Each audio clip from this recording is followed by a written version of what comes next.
Барлықтарыңызға сәлем. Бүгін біз өте дәмді болып шығатын қатпарлы қамыр жасайтын боламыз. Ол өте қатпарлы болып шығады. Ендеше кеттік. Бізге қажетті заттар: ұн, жарты қасық тұз, бір жұмыртқа, сары май өте салқын, холодильниктен шыққан болуы қажет. Содан кейін өте салқын су және де бір қасық уксус қажет. Алдымен ұнымызды електен өткізіп алып, тоңазытқыштан шыққан сары майымызды үккіштен өткіземіз. Ұнға ауната отырып, барлығын осылай біркелкі етіп жасаймыз және де ұнмен араластырып алатын боламыз.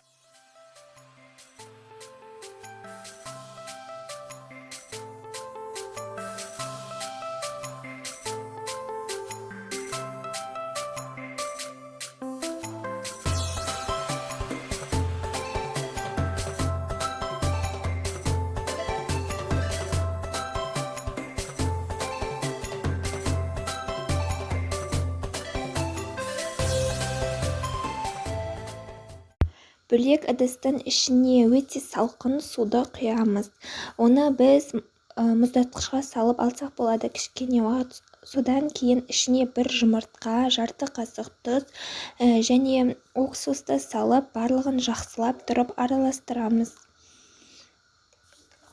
Араластырғаннан кейін жаңағы біздің жасалған тестамыздың ортасын ашып, қамырымыздың осы сұйықтықты құйып, екі қолмен араластырып, біз қамырларды тезірек бір-біріне араластыруымыз керек. Себебі көп уақыт жасайтын болсақ, біздің сары майымыз еріп кетеді. Содан кейін біздің қамырымыз шықпай қалады.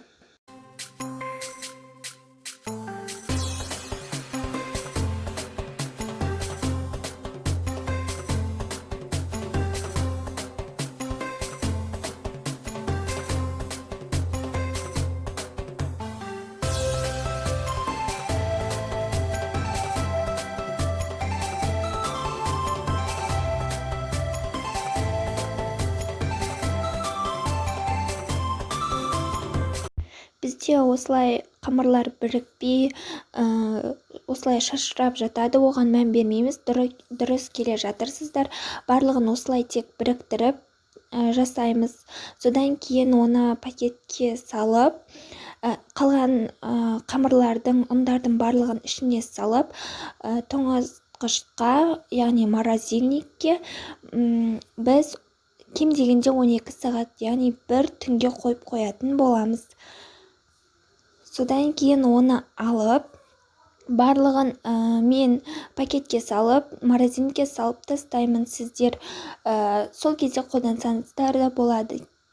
Міне осындай керемет, өте қатпарлы болып шығатын тестамыз шығатын болады. Мен осыны көп жасап қоямын. Сіздер де жасасаңыздар болады. Және де бұл морозильникте 6 ай, 1 жылға дейін тұра береді. Керек кездеріңізде аласыздар. Мен осы жасағанда 1 килограммнан астым.